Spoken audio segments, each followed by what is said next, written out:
Okay, hello and welcome back to anybody who's watching. This is the third video in the series talking about my pharmacy battle game. My name is Micah Miller. I am an academic fellow with WSU. So without any further ado, let's get into it. Just as a reminder, since this is the third video, if you haven't watched the other two, they will help explain some of the stuff that's going on. We're building on it rather than repeating. But just a little bit of an orientation and some clarification before we get fully started. Setup is complete. To remind you guys, Ari is the female figure on the left, Tim is the wizard figure in the middle, Jack is the one with the shield on the right. I'll be referring to their player names as we go through this video. Two other quick notes to avoid confusion before we start that I wanted to bring up. The apothecary staff and apothecary robes that Tim has are going to be pulled off screen just for clarification of the visual space. Basically, the only thing that they do is allow you to take extra flasks at the beginning of the game, and then the rest of the game they're not particularly useful. So he still has those cards technically, if you're nitpicky, but for all intents and purposes, they're not going to be important. Also, previously in a video I said that the original intention was for questions in the video to be related to pain, opioids, and NSAIDs. I decided to switch that up because I had a lot more cards on hypertension and cardiovascular medication, so that will be our question topic for this particular video. So with all that out of the way, let's start turn one. As I've mentioned in a separate video, every sort of round is the facilitator's action first. And the facilitator draws one attack card per player and resolves them one at a time. And once again, this is a counterclockwise direction of play. The attack card in front of an individual player doesn't necessarily attack that player. However, they are resolved in order of players left to right or counterclockwise. In this case, the first attack card is an attack 1 random hero card. This is the most common card in the attack target deck and requires a little bit of explanation. So let's explore what this card does really briefly. Essentially, you select what is a random target by using a d20. That way the facilitator isn't selecting, the group isn't selecting, it's truly random roll of the dice. So each player or student in the game has their own d20 as part of playing the game. I've been giving these out as gifts for the beta testers. However, in a larger scale environment, that might be a lot of a burden for a facilitator. So students can go out to any like gamer store, comic book store, and buy these for about, I don't know, 25, 50 cents. So it's not that expensive, but it's kind of cool to have a little trinket for the game.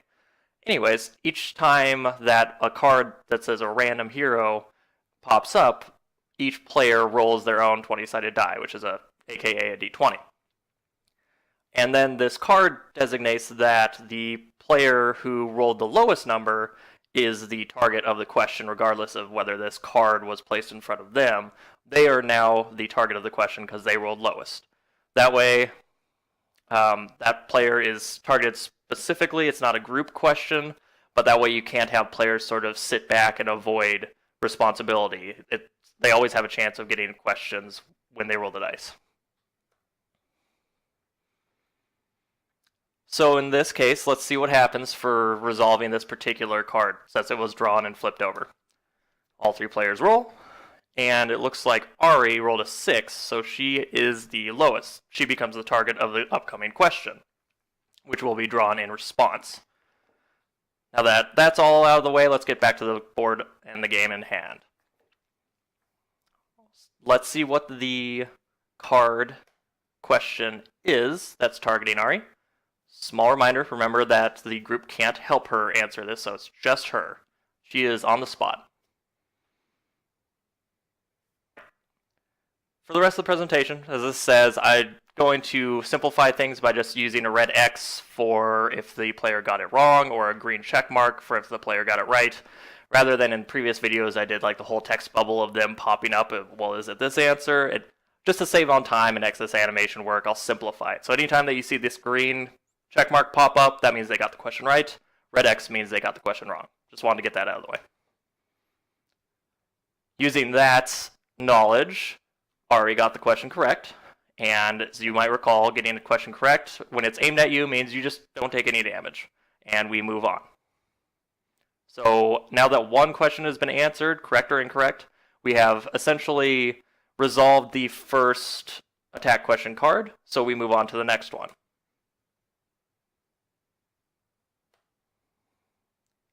Second one is another attack, one random hero. It is the most numerous card in the attack deck, so that's not entirely unexpected or unrealistic. Everybody rolls again. And Ari is the target once more. That is also not unexpected. It's happened plenty of times in playtesting. That's just how statistics work. So she gets the next question as well. Let's see what it is. Alright, so that is the question. Only to Ari. She's the only one that can answer it. Let's see how she does.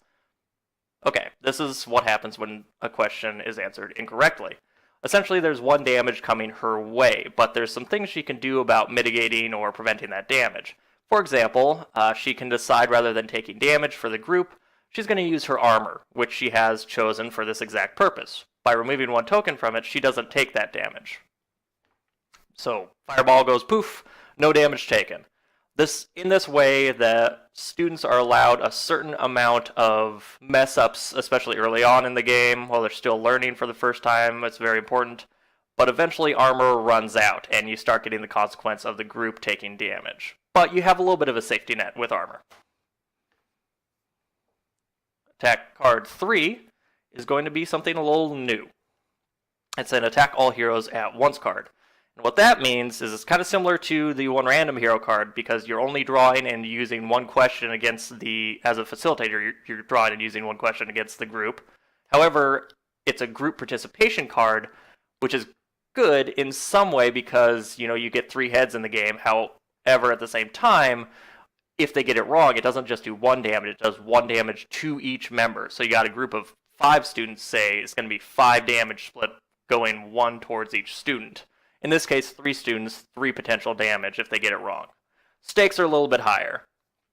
So they must try a little bit harder to get the question right, but at the very least they can, combine their intelligence together and see what they get. With that all in mind, what is this high stakes question? It's a multiple choice pregnancy question.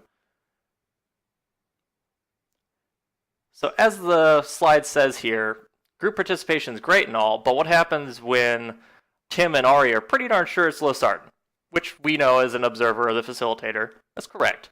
And then Jack is just dead set on the fact that it's clonidine. How do we resolve this, since the group has to answer together?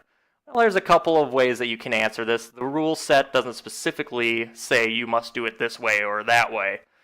Teams are kind of encouraged to come up with their own solution to this issue, with developing teamwork skills ideally. Obvious one, if you got odd numbers, there's always going to be a majority, so you can, one way or the other, well, I suppose it could be split one way each, but you're often going to end up with a majority. So they can just go with a majority vote, democracy style, which is great. However, you may also, on top of that, have a group leader that can help decide or have the final say in all things, or maybe as a tiebreaker if you are in an even number group or have an even number of decisions one way or the other. It really is up to the group. But regardless of the method, there's built into the game a timer for the students to answer the question. And if they don't answer the question by the end of that timer, I'm personally using an hourglass timer for a little bit of extra drama, the question is immediately incorrect. If they don't give you an answer, correct or otherwise, if that timer runs out, it's incorrect. So the pressure is on for them to come to an agreement one way or the other.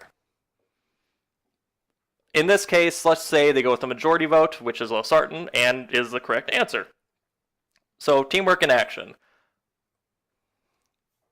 Now that we've resolved one attack card for each student, they're no more on the table, and the facilitator's turn is effectively over. Now play goes over to the students, so they get to attack.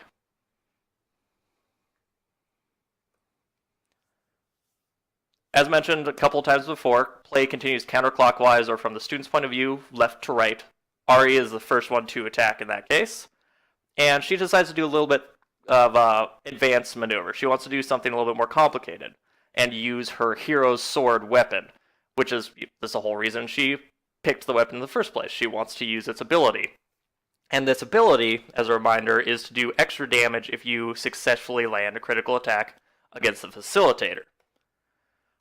But one of the core rules of the game is that only the facilitator can be the target of these critical strikes. And at the same time, there's a sentinel in front of Ari that is blocking her pathway towards getting to the facilitator. So she cannot critically strike the sentinel, but at the same time, she can't get to the facilitator until the sentinel is taken care of. Unless there's some way around this rule. And you probably know I'm getting towards something here, or else I wouldn't have put it in the slides. Tim, as a separate player, actually has a way to help Ari get to the facilitator this turn. He has a particular item that could be of use to her, which is the invisibility cream. Basically, if he uses his invisibility cream on Ari, she becomes essentially invisible and can slip past the sentinel, ignoring the text that says you can't attack the facilitator until the sentinel's dead. She becomes invisible for a turn and then can directly attack the facilitator and try to crit. That's the whole point of the invisibility cream, is to slip past the sentinel. And if both players are in agreement, you can have one player use their own item on a completely different player, even if it's not their turn, which is great for teamwork and planning. By using this combination, Ari will be able to attempt a critical strike with her sword. That being said, let's really quickly review critical strikes from the previous, I believe it was the first PowerPoint. So a little bit of flashback here real quick. Reminder, a lot of people have gotten this confused. Remember, a normal attack does 1 damage, and a normal attack does not require the student to answer an additional pharmacy question. However, when you do try to critical strike to do 2 or more damage, the student does have to answer like a single target at them question correctly. If they're successful, they do 2, or in this case, 4 damage, which is awesome. So 4 damage is quite a bit and very impactful. It's definitely worth going for. However, high risk, high reward. If you're unsuccessful, you do 0 damage, regardless of using the sword or not. However, it's even worse when you do use a sword in this example, because you've lost 1 token from that sword permanently and still done 0 damage. So where a normal critical strike is high risk, high reward, this is even more so, because you have more to lose and more to gain. Back to the battle.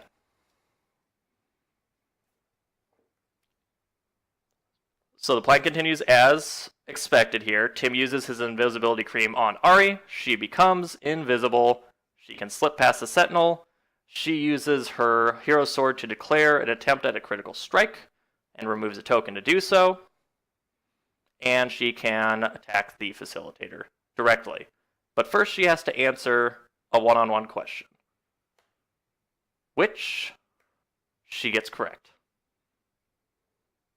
She skips right past the sentinel and does 4 damage directly to the facilitator, as seen here. Watch the facilitator's health track go down. Now the facilitator is at 11 health. This is a very good example I wanted to show in this video, how teamwork between items and different group members really give you an advantage, or can really give you an advantage if planned out correctly. It's not just everybody for themselves, it's everybody for the group. Tim and Jack have a little bit of a more simple plan of attack here, because they don't have any fancy swords or anything. Tim really goes next, and he only has 1 of 3 options here. He can do 1 damage to any sentinel. They cannot be critically struck, and he doesn't have a special weapon to do extra damage or anything. But he does have a choice of which sentinel to attack. This is a time where you want to get together with your group and decide, well, what's our plan of attack here? Tim has the idea that he wants to keep Ari's damage going to the facilitator, but realizes that he can only make her invisible for 1 additional turn. After that, she's going to have to go through her sentinel. So they might as well start working on it now and getting that sentinel taken down. Everybody agrees and plans and acts accordingly. So Tim and Jack both do 1 damage to Ari's sentinel, which is starting to clear the way for her when the turn comes around that she no longer can be invisible. Hopefully then the sentinel will be out of her way pretty quickly so she can continue to just wail on the facilitator. And with that, we have come to the end of turn 1, so we start turn 2. And essentially, you've seen the core of every part of the game. There's some extra stuff that we will explore, little interactions and everything. But this, now that we've seen one full turn, this is the heart and soul of the game. It's that simple. If you're following along already, that's it. It's a very low barrier to entry. But I would encourage you to keep watching because there's more to learn. However, if you're strapped for time, you could get away with just doing that. Isn't it pretty cool? So we go back to the facilitator, same as before, new turn, facilitator starts with 3 more attack cards. First one, hey, this should be familiar by now. It's another attack random hero, so everybody rolls their dice, lowest becomes the target. In this case, it'd be Tim. He gets a new question. Let's say he gets it wrong. So he has 1 damage coming his way, same as before. But unlike Ari, Tim took the apothecary robes instead of some sort of armor. So he has no way to defend himself, actually. He just has 3 flasks and no armor. But there's a caveat. Jack decided to take as his weapon a shield, which is a defensive choice. It allows him to block damage, sort of like armor, but he can block damage for somebody else, not just himself. So if he removes a token from his shield, he can protect Jack, despite the fact that he wasn't involved in answering that question at all. And it's a bit of teamwork. Second attack card is flipped, and this is another new one. It's attack a hero of the group's choice, which is as simple as it sounds. The group decides who is going to be the target of this, the sole target of this attack, and then it's a one-on-one question. It doesn't allow group participation during the question itself. The group decides, well, Jack has a lot of protection left because he has his armor to protect himself and his shield. So he'd be probably a good candidate regardless, but he also decides to volunteer as tribute, as it were. So whole group agrees, and Jack becomes the target of the attack. Unfortunately, he gets the question wrong. Has 1 damage coming towards him, and he can choose at this point whether he wants to use a shield to prevent the damage or his normal armor. The normal armor is a better choice in this case because it's only useful for himself, where the shield is more flexible. It can be used for anybody, and that resolves the second attack question card, so we can move on to the third. And this is the final type of new attack target card that I can introduce to you. It's the attack each hero with a question card. This is like a mixture of the attack all heroes and a random hero card in that each individual hero gets their own question to answer. However, it's not group participation. It's a set of one-on-one questions, one right after the other. So in this case, since there are 3 players, 3 question cards are drawn and resolved 1 at a time. And this is the versus the attack random hero, which is the most common card in the deck. This is the least common card in the deck. However, when they do come up, there's a lot of pharmacy questions that gets packed into 1 turn. So it makes things a little bit more spicy and interesting when these do come up because it's a like rapid fire answering of questions essentially. First question, since we're going counterclockwise, goes to Ari. She gets her question right. She nails it. Then moves on to Tim. He does not so great. Has, once again, damage coming towards him. Jack uses his shield as before. Blocks the damage. Final question goes to Jack. He gets it correct. No damage coming his way. And now that we've dealt with all 3 questions, final card is resolved, and we get to go back to the hero's turn. Ari and Tim are in agreement that the plan of attack last time worked really well. Let's do that again. So Tim uses his last invisibility cream token, makes Ari invisible. She uses her hero's sword token, and goes for the critical strike. Unfortunately, this time around, she does not seem to be quite so sure about the answer. And there's a lot riding on this question because there's 2 tokens already spent that you can't get back. If she answers incorrectly, it's all going to be for nothing. Tim can help her out further, however, by using his alternate fate elixir, which replaces the current question, puts that on the bottom of the deck, and draws a new one to replace it. Hopefully, this new question is something that she actually knows. In this case, she does. So the question is successfully answered. She successfully critically strikes, and despite the fact that it took up 3 separate tokens to do so, it still ends up being worth it. Once again, Tim and Jack have a little bit more of a simple turn to play through. They just decide to continue on attacking Ari's Sentinel and clearing out the way for her in the future. And simple as that, it's the end of turn 2. You'll notice that beginning, there were a lot more tokens on the equipment cards, so we're using some tokens, but that's what they're there for.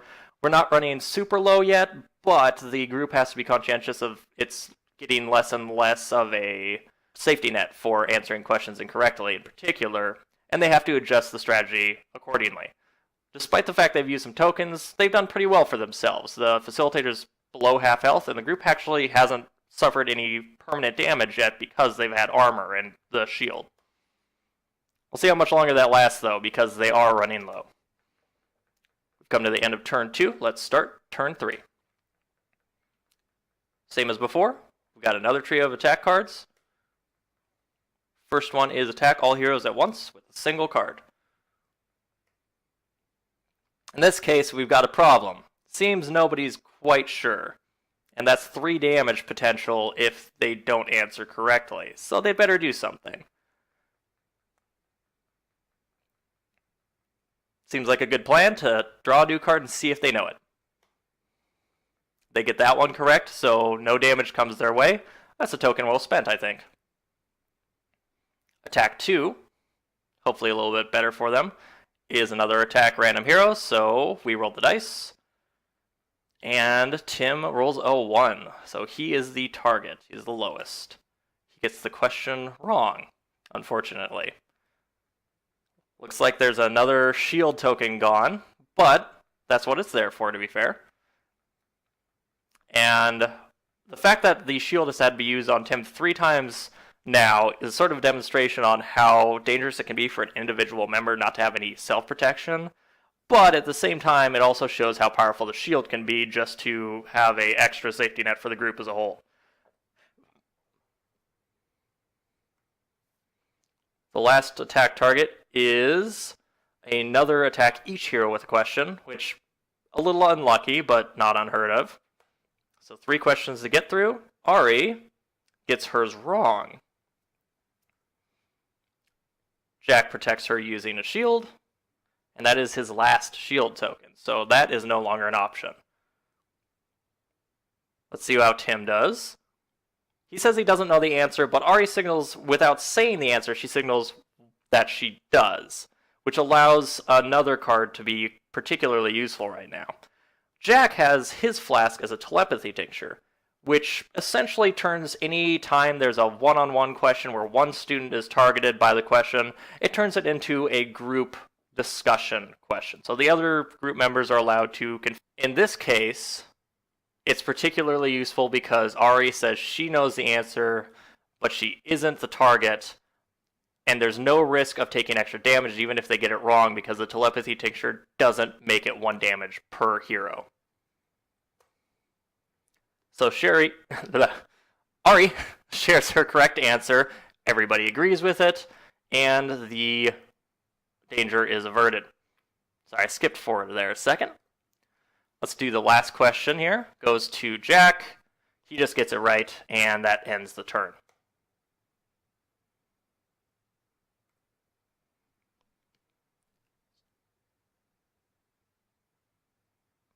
As it says there, Ari doesn't really have a great option because there's still a Sentinel in front of her. She can't be invisible anymore, but she can take out her own Sentinel to open up the pathway for future turns. And now that that plan has gone through, Tim and Jack decide next thing to attack is, let's say, Jack's Sentinel. Equipment tokens continue to run out, but there's still more they can do. And that is the end of turn 3. Let's go to turn 4.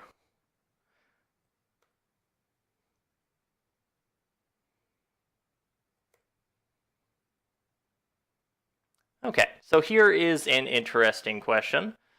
There's a tie for the lowest, so what do? The 2 lowest players have to re-roll. Regardless of what they get, Ari is safe because she wasn't rolling for lowest in the first place, so even if they rolled like higher numbers than she got initially, it doesn't make the question target her at all. So they just have to re-roll the dice between the two of them, and then as many times as it takes to resolve, as many ties as there are, just keep re-rolling, and eventually somebody will end up with a lower number. In this case, Jack gets the question. Jack doesn't know the answer, but he does have one piece of armor, or one token of armor left to remove. He just decides to use that. However, that was unfortunately his last armor token, so he's kind of out of safety net at this point.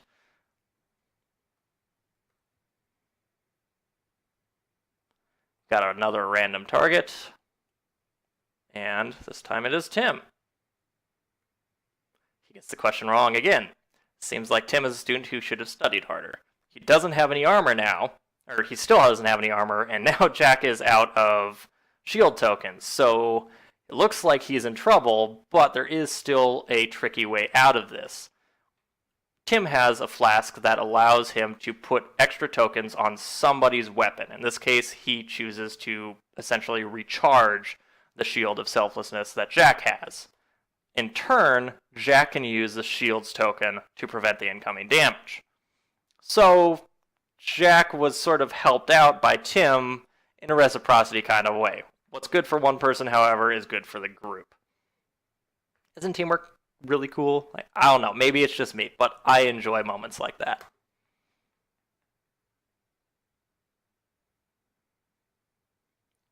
So we have a attack all heroes at once card. This is the one that group participation, 1 damage per player.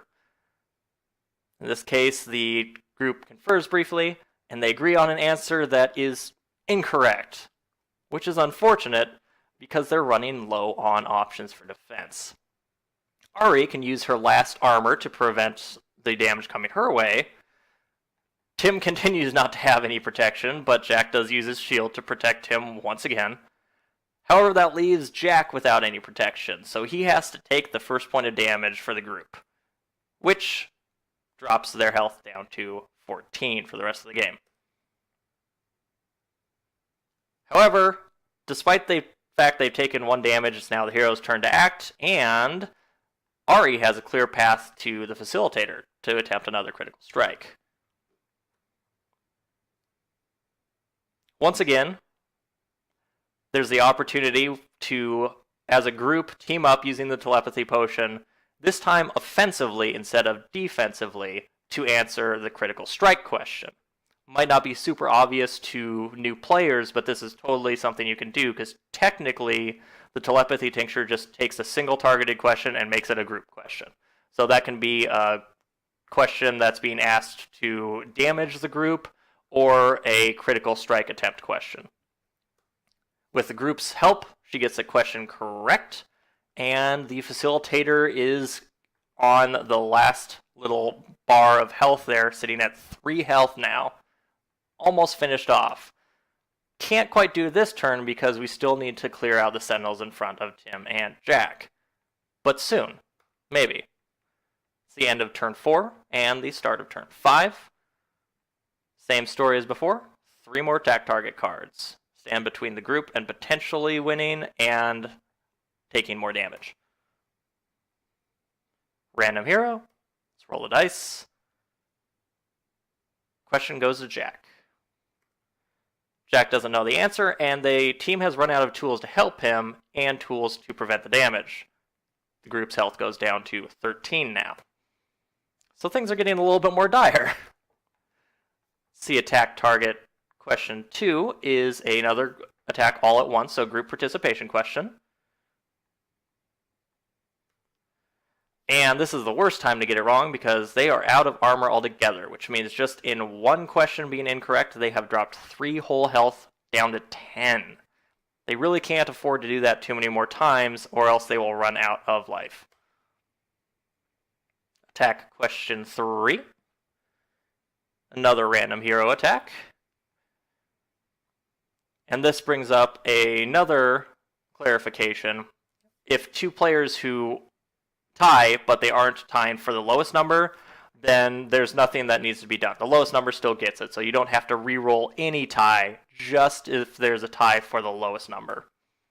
In this case, Tim had the lowest number. He gets the question, and he gets it correct, so good job for Tim. That brings an end to the facilitator's turn and swings the play back to heroes being on the offensive.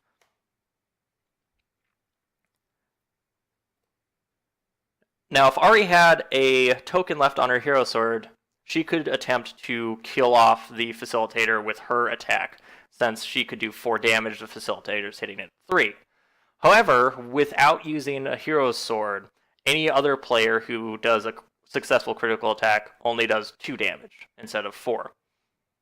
But there's one last token on the equipment side, or the hero's side on her equipment, that will fix this. It is a sharpening solution that recharges her own sword with 2 more tokens, so she can attempt a critical strike.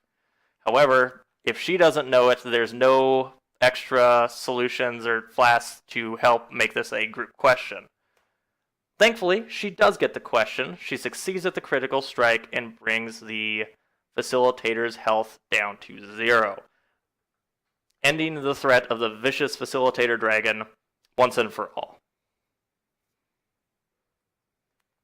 Hooray! Victory! That is all it takes to achieve victory. They have successfully taken the facilitator's health down to 0 and stayed alive themselves. One last thing to take care of before we close out this presentation, though, is victory points, which I have alluded to previously. This is sort of the competitive part of the game, because if you're playing this in a longitudinal, semester-long class setting, each game that each group plays will allow them to accumulate a certain amount of victory points, which will be added to a high scoreboard, essentially. And to note, even a losing team will likely score some points, so it's not all based on whether you win. You can get points while losing, and you can get more points while winning than another group did who also won, depending on how well you play. So I'll show you how this breaks down with a little bit of math. Don't worry, it's pretty simple, and you don't have to do the math yourself. I'll just show you. So starting out, n equals the number of players in the group for all the following equations. So A is essentially getting points for doing damage to the facilitator. This is pretty obvious, I think, when the facilitator is defeated and the group is victorious. However, if you are a group that has taken the facilitator down to 2 health, and say they started at 50, you've done a lot of work to get down to 2 health, and you just barely lose the game, that group will still be rewarded by accounting for the damage the facilitator did take. The next way you can get points is by not taking damage as a group yourself, essentially not answering questions incorrectly. And that is based off of just the group's ending health divided by n. The final way that you can get points is by destroying sentinels, which only 1 sentinel in this case was destroyed. So they could have gotten a little bit more points at the end of the game by not going for the finishing blow so fast and clearing off sentinels. However, they would have risked taking extra damage for answering more questions. So there's some give and take there. By the way, the whole reason that I did n in all of these equations was to allow the balancing of the point scores between a group that maybe has 5 people and a group that maybe has 4. That way everybody has the same potential and there's no advantage or disadvantage to having a larger or smaller group. The final score is adding up all 3 of these sources and then multiplying by 10, rounding the final answer to the nearest whole number. Essentially, that's make sure that you don't lose a lot of points for having a partial equation or number that comes out to a partial thing. This way, you get fully rewarded for what you did. Now that we see the equations, let's use them in our game state to figure out how many points the players got. Get rid of some clutter here so we have room for the math. Here we go. A, damage done to the facilitator, started at 15, ended at 0, divide by 3, which is the number of people in the group. So the group gets 5 points for doing full damage to the facilitator. For health remaining, the group, regardless of the fact that they started at 15, that doesn't matter. It's just what the ending health is. And it's once again divided by the number of members in the group, which is 3.3 repeating. Final score is for sentinels destroyed, which is only 1. Even though the sentinel in front of Jack is almost gone, it's all or nothing. It's either destroyed or it isn't. So only one sentinel is destroyed. That means the number for C is 1.66. Add up A, B, and C together, multiply by 10, and round. Brings us to a final score of 100 points. Not bad at all. Thank you for taking this trip with me. That is the end of the example game. Hopefully this has been a useful exercise to see everything really played out, no longer conceptual or imaginary. You've seen how the game actually does function. Of course, in real life, you don't have any fancy graphics or anything, but you get the joy of human communication, and I can't overstate how much that actually accounts for. All the testing I've done so far has been extraordinarily positive, and even if the game seems simple now, there's a lot of nuance that I haven't shown because I wanted to keep it simple this time around. However, hopefully it didn't seem so complicated that it would be off-putting, because that's really my goal, is to allow the game, if you want, to be simple enough to just be some fun study, or to be complicated enough that if you want to go cutthroat and try to optimize as a student group, you'll have not only have a better time, but you'll have an advantage for doing so. I guess that is all I want to say for now. This might be the last video, or there might be another one coming out. We will see what happens. But regardless, thank you for staying with me, and have a good day wherever you are.